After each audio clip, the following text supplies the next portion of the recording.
Hey everyone, it's me, Alex Thorne, coming at you from the salty decks of my boat here in Whisper Bay, that little coastal village tucked away on the rugged Oregon coast where the fog rolls in like an old friend and the waves crash like they're telling secrets.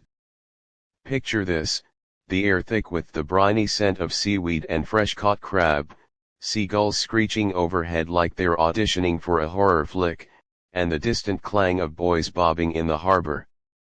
I'm out here at dawn, my calloused hands hauling in the nets, the cold spray stinging my face as the first light paints the water gold.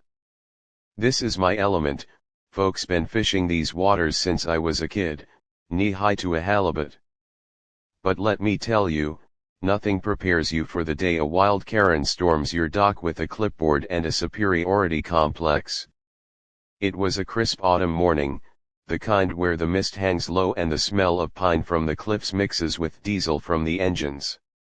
I'd just docked the Thorne Legacy, my trusty 40-foot trawler named after my granddad who built this family business from nothing but grit and gill nets.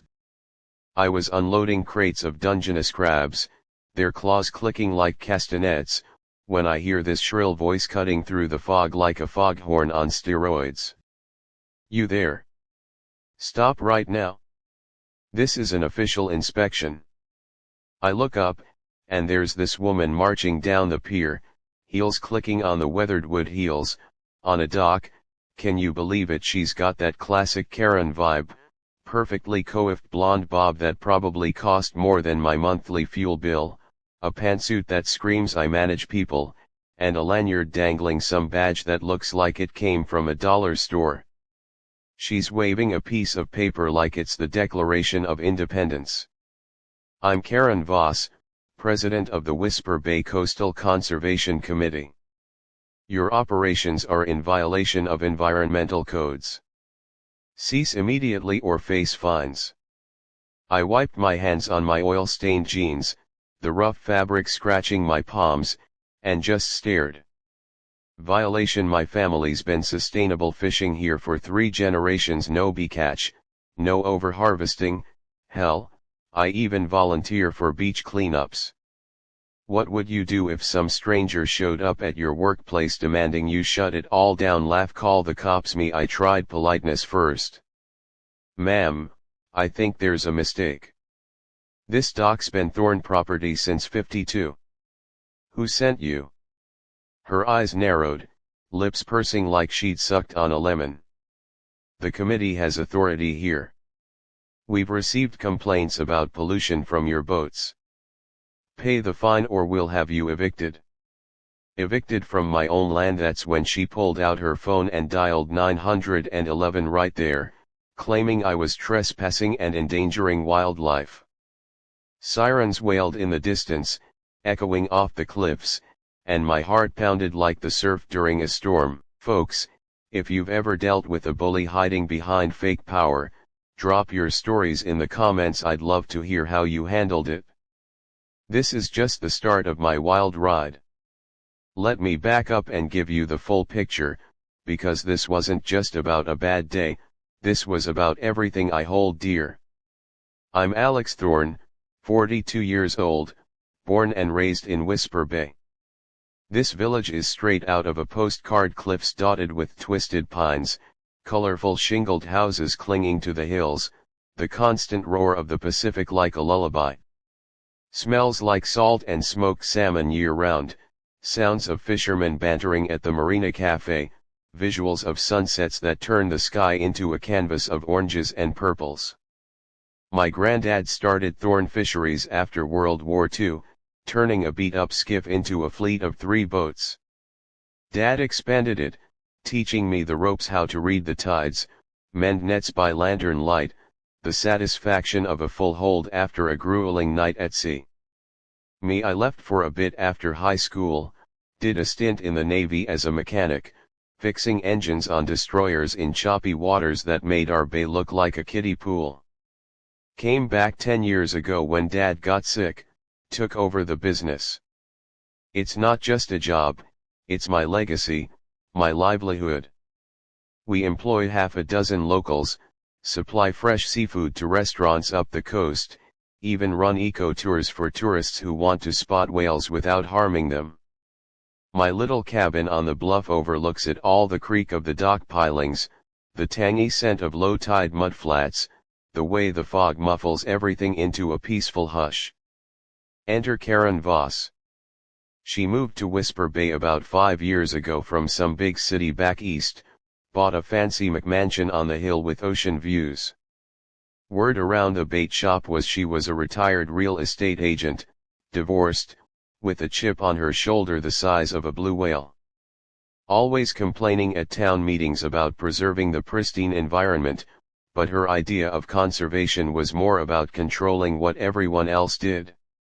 Tall, skinny, with sharp features and glasses that magnified her judgmental glare, she walked like she owned the place. Quick steps, chin up, always clutching a designer bag like a shield. Her motivations pure entitlement mixed with greed, as I'd later learn. She hated the working class eyesore of our fishing operations blocking her view. Wanted to turn the harbor into a yacht club for her rich friends, maybe flip properties for profit. But she couldn't just buy us out. Dad had the land locked in a trust. So she invented this Coastal Conservation Committee, claiming it was an official body with power to enforce rules.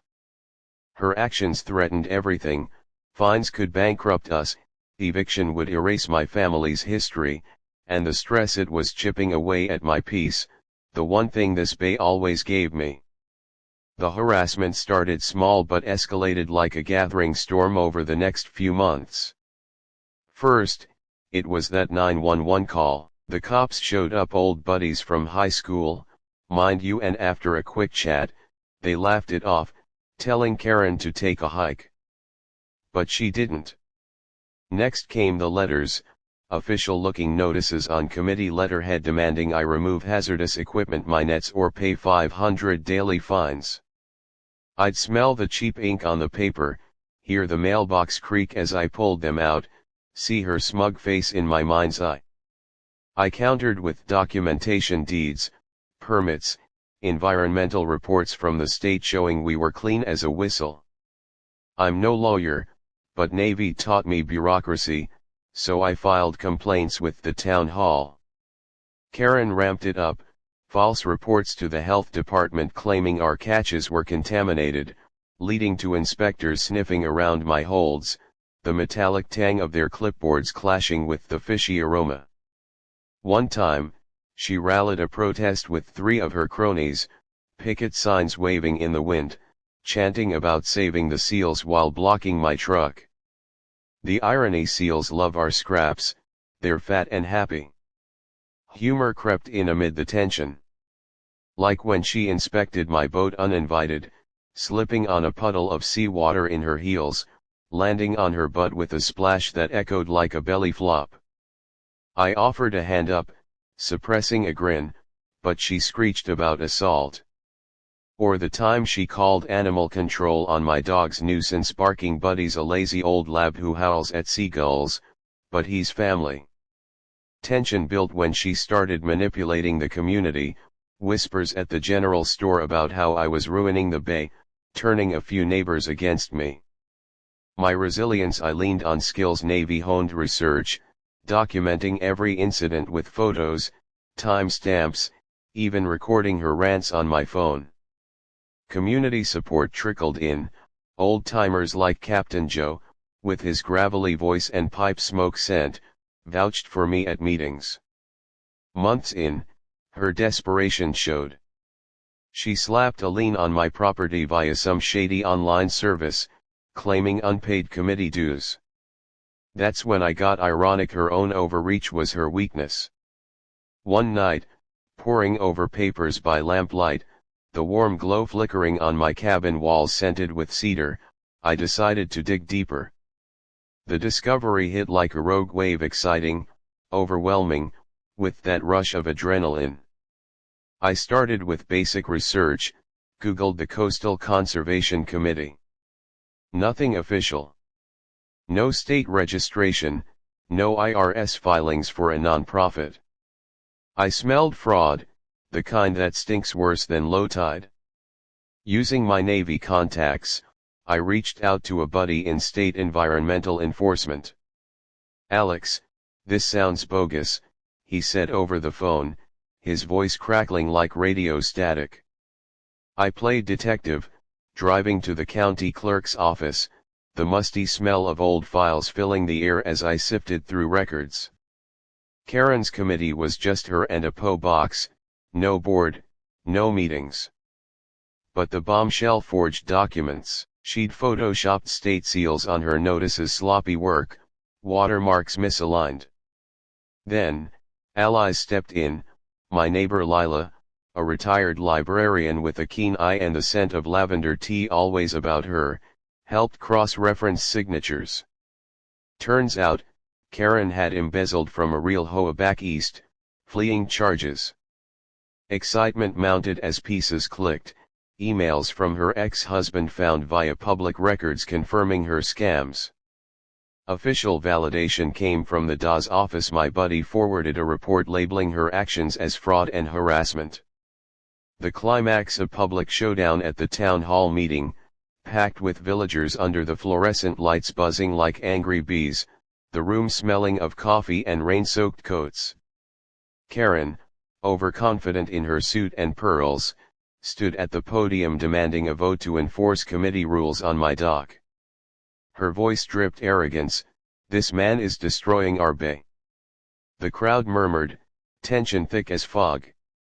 I waited my turn, heart thumping but calm on the outside, like navigating a squall. When I spoke, I presented evidence coolly, projected slides of forged docs, emails, records. "This isn't conservation, it's a con." Gasps rippled.